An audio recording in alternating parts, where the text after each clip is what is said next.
dingo has been fed by humans on a community at Blue Knob, Nimbin. Our neighbor interacts with this dingo. It appeared while we were eating breakfast on our kitchen deck.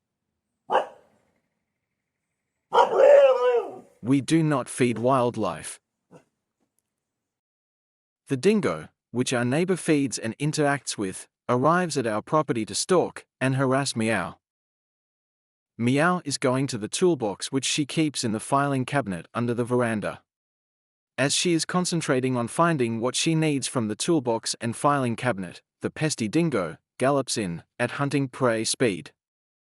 Because this is a surveillance video without audio, you will not hear the dingo bark and growl at Meow. To avoid conflict, Meow slowly retreats to the kitchen deck and waits for the dingo to return to Site 4, where it is fed by humans.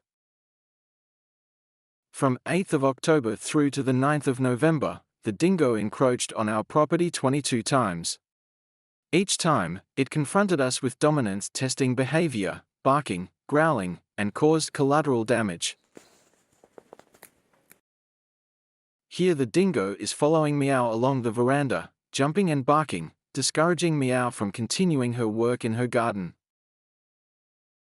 Meow feels threatened and unsafe in the garden, and the dingo's repetitive visits is wearing Meow out, affecting her mental health. When dingoes are fed by humans, they lose their natural shyness and fear of people.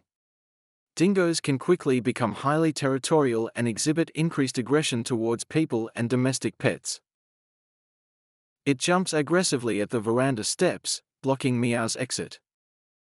It waits for a negative human interaction. We ignore it, which usually triggers it to destroy property. The dingo finally returns to the neighbor's house.